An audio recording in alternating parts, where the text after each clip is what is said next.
नमस्कार दोस्तों, स्वागत है आप सभी का। प्रिय मित्रों, श्रावण मास की आप सभी को हार्दिक शुभकामनाएं। ओम नमः शिवाय, हर हर महादेव।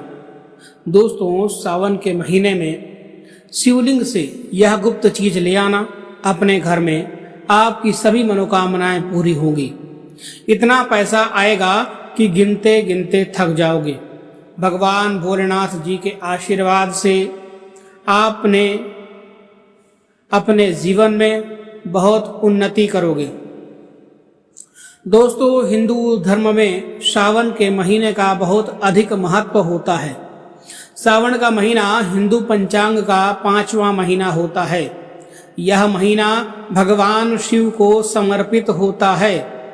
इस महीने में शिव भक्त भगवान शिव की विधि विधान से पूजा अर्चना करते हैं और सावन के महीने के सोमवार का महत्व और भी अधिक होता है।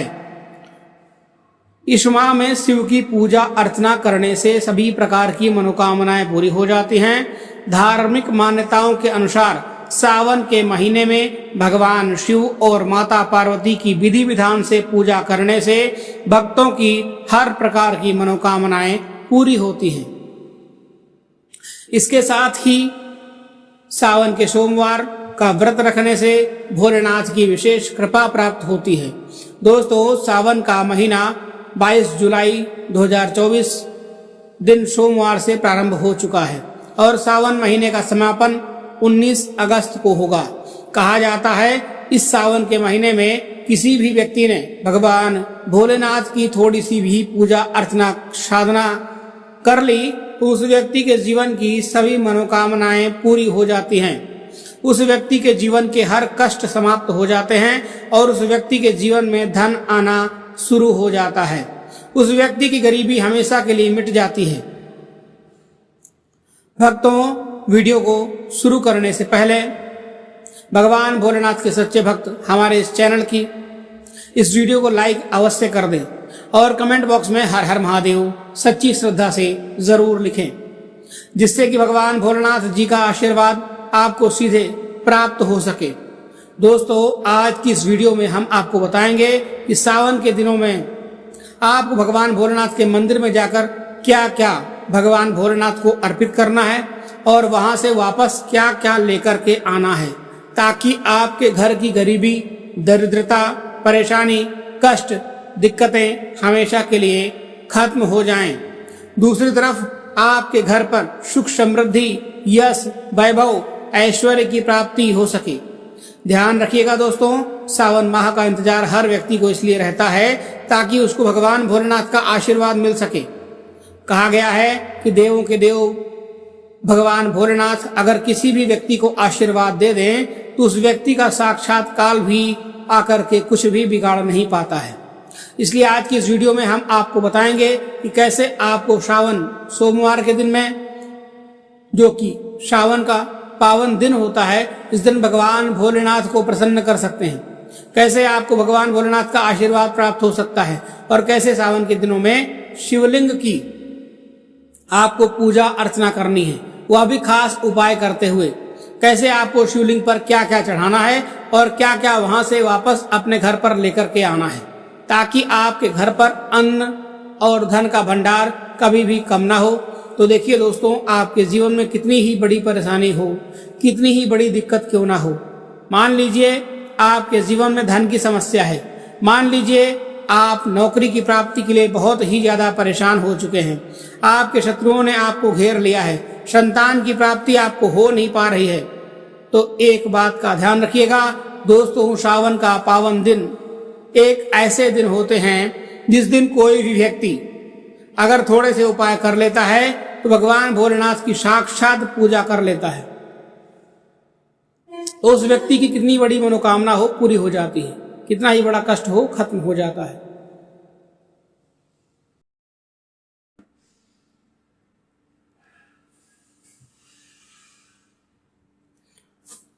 और उसकी मनोकामना पूर्ण हो जाती है। दोस्तों, मान लीजिए आपके ऊपर कोई दोष लगा हुआ है, जैसे वास्तु दोष, प्रकृति दोष या कोई भी दोष लगा हुआ है तो आपको सावन के सोमवार के दिन थोड़ी सी विशेष पूजा अर्चना करनी है और आपका वह दोष खत्म हो जाएगा। आपके जीवन से सभी प्रकार की परेशानियां समाप्त हो जाएंगी। आपके जीवन में जो धन आना बंद हो गया था उसका आगमन वापस से शुरू हो जाएगा। मान के चलिए आपके जीवन में कभी भी कोई परेशानी नहीं रहेगी।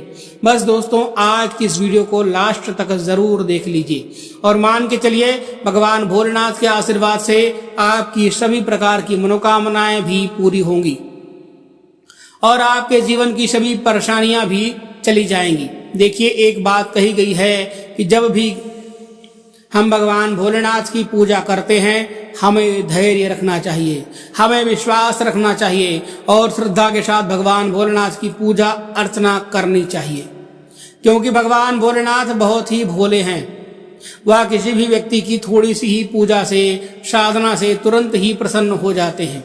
इसलिए दोस्तों सावन सोमवार के दिन कुछ ऐसी चीजें हैं जो चीजें आपको अवश्य पता होनी चाहिए, क्योंकि सावन सोमवार के दिन अगर आप भगवान भोलेनाथ के सामने पूजा करने जा रहे हैं तो मान के चलिए दोस्तों आपने अगर कोई गलती कर दी तो भगवान भोलेनाथ आपसे क्रोधित हो जाएंगे और आपने सही तरीके से पूजा की होगी तो साक्षात आपको भगवान भोलेनाथ उसी दिन आशीर्वाद प्रदान करेंगे और उस दिन के बाद आपके जीवन में कभी भी कोई परेशानी नहीं आएगी। आपको हम एक एक चीज बताने जा रहे हैं, इसलिए वीडियो को लास्ट तक जरूर देखिएगा। सबसे पहले भगवान भोलेनाथ के मंदिर में जाना होगा। यह जितने भी उपाय आपको बताए जाएंगे यह सभी मंदिर के उपाय होंगे। देखिए होता क्या है, कई लोग हमसे पूछते हैं कि गुरुजी हमारे घर पर शिवलिंग है, क्या हम घर पर पूजा नहीं कर सकते हैं? तो इसका उत्तर होता है नहीं। दोस्तों आपको मंदिर जाना ही पड़ेगा, क्योंकि मंदिर का जो शिवलिंग होता है और जो घर का शिवलिंग होता है इसमें बहुत ज्यादा फर्क होता है ऊर्जा का। जो मंदिर का शिवलिंग होता है दोस्तों इसकी जो एनर्जी होती है, जो ऊर्जा होती है वह आपके घर के शिवलिंग से करोड़ों गुना ज्यादा होती है।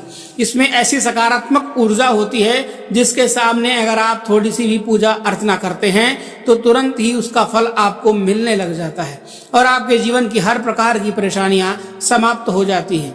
आपको जितने भी आज उपाय बताए जा रहे हैं आपके जीवन की परेशानियों को खत्म करने के लिए, आपकी मनोकामना पूर्ति के लिए उपाय हैं। तो इसके लिए आपको मंदिर में जाना ही पड़ेगा। और सावन सोमवार का पर्व पड़ रहा है, वह आज के दिन सावन सोमवार 19 तारीख को वैसे भी सावन सोमवार का आखिरी सोमवार पड़ने वाला है, तो इस दिन यह उपाय आप जरूर करिएगा। इस दिन अगर आप मंदिर जाकर के भगवान भोलेनाथ की पूजा आराधना कर रहे हैं तो मान के चलिए दोस्तों आपके जीवन में कभी भी कष्ट आ नहीं सकता। पूरे साल आपके घर पर अन्न धन का भंडार बना रहेगा। तो आपको क्या क्या लेकर के जाना है कहीं पर आप लिख लीजिए, क्योंकि दोस्तों अगर आपने एक भी गलती कर दी तो आपकी पूजा संपन्न मानी नहीं जाएगी। दोस्तों सबसे पहली चीज जो भगवान भोलेनाथ के लिए आपको लेकर के जाना है वह है जल। सावन सोमवार के दिन कई लोग हमसे यह कहते हैं कि गुरुजी जल जो है वह तो शिवालय में भी मिल जाता है, शिव मंदिर में भी मिल जाता है। तो नहीं दोस्तों, वहां का जल आप नहीं चढ़ाइए, या बहुत अधिक समस्या हो आपको जल ले जाने में तभी आपको वहां पर जल वहां का चढ़ाना चाहिए, वरना आपको घर से ही जल लेकर के जाना चाहिए। आखिर घर से जल क्यों लेकर के जाया जाता है इसकी भी बात आप सुन जरूर लीजिए। घर से इसलिए आपको जल ले जाना है ताकि आपके घर का जो जल आप लेकर के जा रहे हैं भगवान भोलेनाथ पर चढ़ाने के लिए, उसी जल के द्वारा आप भगवान भोलेनाथ से जुड़ जाएंगे। उस जल के द्वारा आप भगवान को अपनी सभी परेशानियां बता देंगे और उस जल को जैसे ही भगवान भोलेनाथ पर आप चढ़ाएंगे अपनी समस्याओं को बताते हुए वह समस्या आपकी खत्म हो जाएगी। इसलिए घर से जल लेकर के जाना है। आप सबसे जरूर चीजें जो है वह जल लेकर के जा रहे हैं उसमें 2-4 बूंद गंगा जल जरूर डाल दीजिए, क्योंकि गंगा जल डाले बिना आपकी पूजा संपन्न नहीं मानी जाएगी। सबसे पहले आपने उसमें गंगा जल डालना है, फिर बाद में आपने पानी डाल करके उस लोटे को भर देना है। शिवरात्रि के दिन आपको यह उपाय भी कर सकते हैं। शिवरात्रि के दिन भी आप यह उपाय कर सकते हैं। महाशिवरात्रि के दिन तो आपको जल लेकर के जाना है, उसमें गंगा जल डाल करके आपको ले जाना है। साथ में आपको लेना है 3 पत्ते वाला बेलपत्र। बेलपत्र बहुत ही शुभ होता है। 11, 21, 51, 108 आपके पास जितना उपलब्ध हो सके आप वह जरूर लेके जाइएगा। कहते हैं एक तरफ यदि आपने कन्याओं को खाना खिलाया है और दूसरी तरफ भगवान भोलेनाथ को बेलपत्र चढ़ाया है तो यह दोनों बराबर माने जाते हैं, इसलिए बेलपत्र जरूर लेकर के जाइएगा।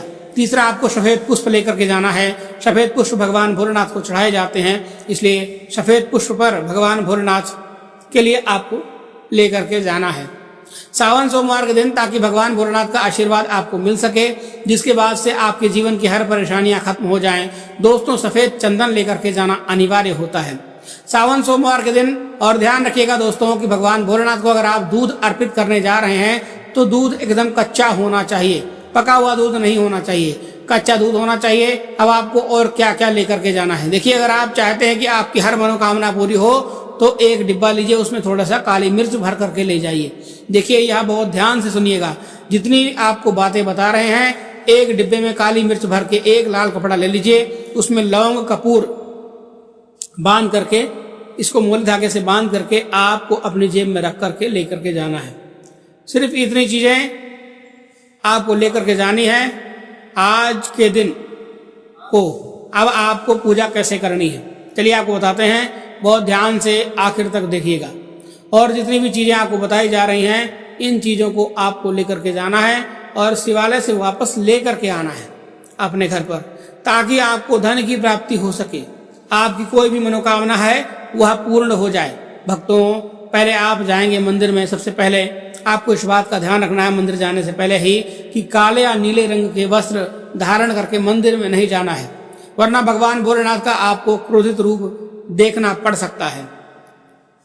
सबसे पहले आपको यह करना है कि पतली धार बनाते हुए जल भगवान को अर्पित कर देना है। बहुत ध्यान से सुनिए भक्तों, पतली धार बनाते हुए भगवान भोलेनाथ को जल आपको अर्पित कर देना है। अब आपको यह करना है कि दोस्तों, भगवान भोलेनाथ को चंदन लगाना है। चंदन लगाने के बाद भगवान भोलेनाथ पर 3 पत्ते वाला बेलपत्र रखना है। 11, 21, 51, 108 जो भी आप रख सकते हैं। 3 पत्ते वाला बेलपत्र रखने के बाद आपको भगवान भोलेनाथ पर सफेद पुष्प अर्पित कर देना है। यदि आप 108 चावल का दाने लेकर के जाएं तो अति उत्तम होगा। साथ में थोड़े से काले तिल भी लेकर के जाइएगा। दोस्तों, 108 चावल के दाने आप अर्पण कर दें। उसके बाद आपने दूध से भगवान को अभिषेक कर देना है, यानी दूध चढ़ा देंगे। इतना आपको करना है। इतना करने के बाद आपको वहां पर खड़े होकर के 108 बार ओम नमः शिवाय का जाप करना है, या 1 माला, 11 माला, 21 माला, आप कितना भी आप इसको जाप कर सकते हैं। आपको करना है इतना करने के बाद आपको क्या करना है कि जो आपने काली मिर्च का आप जो डब्बा लेकर के गए हैं, उस काली मिर्च के डिब्बे को आपको शिवालय में जो गिरता हुआ जलधारा होता है, जहाँ से शिव जी की जलधारा नीचे निकलती है शिवलिंग से, वहाँ पर पानी जहाँ पर गिर रहा होता है, उस जलहरी के पास आपको उस डिब्बे को स्पर्श कराना है। उसके बाद आप अपने जेब में वापस उस डिब्बे को रख लीजिए। और ये जो लाल पोटली आप लेकर के गए हैं, इसमें लौंग और कपूर जो आपने डाल रखा है, इसको भी छुपा लेना है, वापस रख लेना है अपने पास। अब आपको क्या करना है, जिस लोटे में पानी लेकर के गए हैं, जिस लोटे में भी आप दूध लेकर के गए हैं, उसमें आपको क्या करना है, आपको जो भगवान भोलेनाथ का पानी वहां पर गिर रहा है, भक्तों ध्यान रखिएगा, शिवलिंग की जो पानी नीचे की ओर गिर रहा है, उसी पानी का थोड़ा सा पानी अपने लोटे पर वापस झेल लेना है। ध्यान रखिएगा दोस्तों, जो आपने लोटे में पानी भर करके ले गए हैं, वह पानी वापस बचाना नहीं है, वह तो आपको पूरा भगवान भोलेनाथ को अर्पित कर देना है। जो शिवलिंग से पानी गिर रहा है, उस पानी को आप अपने लोटे में वापस ले लेना है। भक्तों, मान लीजिए आप यह सोच रहे होंगे कि कई लोग वहां पर पानी चढ़ा रहे हों, तो इस बात की आप चिंता ना करें। भगवान भोलेनाथ के शिवलिंग पर जब भी पानी चढ़ाया जाता है, वह अमृत बन जाता है। कहा जाता है कई देवी देवता शिवलिंग के पास अदृश्य रूप में खड़े होते हैं, ताकि शिवलिंग से गिर रहा पानी वह धारण कर सके। वह जल इतना पवित्र होता है। शिवलिंग से गिरता हुआ पानी, तो शिवलिंग से गिरता हुआ पानी को आपको अपने लोटे में ले लेना है और थोड़ी सी बूंदे ले लेनी है। अब आपको अपने घर पर क्या करना है, आपको घर पर वापस आना है। जो आपने लोटे में पानी लिया है, भक्तों इसको घर पर आते ही घर के लोग जो हैं उनके ऊपर थोड़ा थोड़ा पानी छिड़क देना है। घर के हर कोने में आपको इस जल का छिड़काव कर देना है। घर के मुख्य द्वार पर पानी छिड़क दें, सिर्फ इतना ही आपको करना है। इतना आपने कर दिया, मान लीजिए पूरे साल आपके घर पर नकारात्मक शक्तियां नहीं आ पाएंगी। आपके घर पर कोई काला जादू, काली विद्या करवाने की कोशिश करेगा तो वह आपके घर पर नहीं कर पाएगा। इससे आपके घर में नकारात्मक शक्तियां दूर हो जाएंगी घर से आपके, और सकारात्मक ऊर्जा का वास हो जाएगा।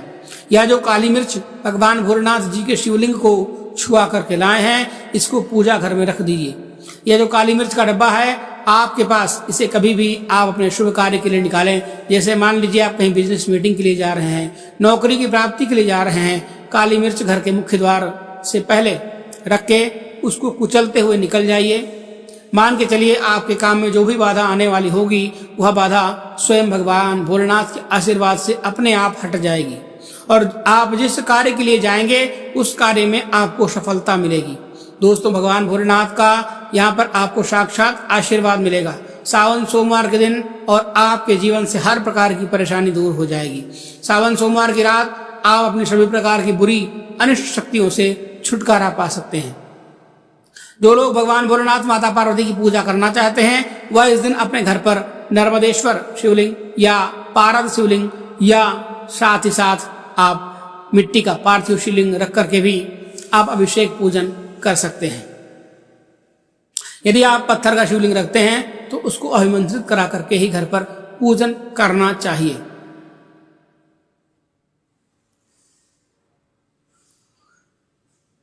सावन के सोमवार में मंदिरों में भीड़ बहुत अधिक होती है, तो जो भक्त मंदिर नहीं जा पा रहे हैं वो अपने घर पर भी जल चढ़ाएं, जिससे घर में ही शांति से आप अपने भगवान का पूजन करें। गन्ने का रस, पंचामृत, इससे आप भगवान भोलेनाथ का अभिषेक कीजिए। दूध, दही, घी, शहद, शक्कर पंचामृत बना करके अभिषेक करें। दोस्तों, फिर भोलेनाथ का श्रृंगार करें। चंदन अक्षत चढ़ाइए, चावल चढ़ाइए, जनेऊ अर्पित कीजिए, थोड़ा सा चंदन का इत्र, क्योंकि चंदन का जो इत्र होता है विशेष रूप से शिव शंभू को बहुत प्रिय होता है, तो वह आप अर्पित कीजिए। उनके पसंदीदा पुष्प चढ़ाइए, आंकड़े की माला से उनका श्रृंगार कीजिए। दोस्तों, कनेर के पुष्प, सफेद पुष्प चढ़ाइए, कमल के पुष्प चढ़ाइए, गुलाब के, बेल के, या फूल उनको बहुत अधिक प्रिय होते हैं। 5 बेलपत्र अवश्य चढ़ाएं। आप इस दिन चाहें तो आपके पास बेलपत्र है उसी पर आप ओम नमः शिवाय या राम राम लिख करके भी अर्पित कर सकते हैं। शिवलिंग पर जो भी बेलपत्र का चिकना भाग होता है उस पर लिखिए और सीधा शिवलिंग पर अर्पित कर दीजिए। इस प्रकार से आपको बेलपत्र चढ़ाने चाहिए। दोस्तों, विशेषकर इस बात का ध्यान रखें कि बेलपत्र कटे फटे ना हो। जो भी व्यक्ति अधूरी चीजें भगवान को अर्पित करता है तो उसे भी कटे फटे पत्तों की तरह ही कटा फटा फल ही प्राप्त होता है। इसलिए कभी भी अपूर्ण सामग्री अर्पित ना करें।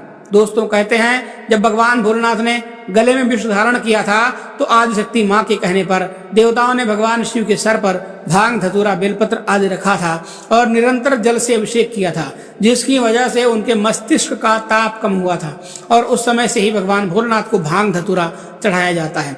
और यह बात भगवान भोलेनाथ के भक्तों में बहुत कम लोगों को ही पता होती है। इसी कारण शिवलिंग पर भांग, धतूरा चढ़ाया जाता है। दोस्तों, अगर आपके घर में शिवलिंग है तो आज के दिन आप चाहें तो शिव जी को त्रिशूल या डमरू या भी आप उनको अर्पित कर सकते हैं। शिव के डमरू की डमडम की ध्वनि मंगल गुरु से संबंधित होती है, क्योंकि चंद्रमा उनके मस्तिष्क पर विराजमान होकर अपनी क्रांति से अनंत आकाश में जटाधारी महामृत्युंजय को प्रसन्न करता है, और बुध आदि ग्रह हैं इसमें संभव से सहायक होते हैं।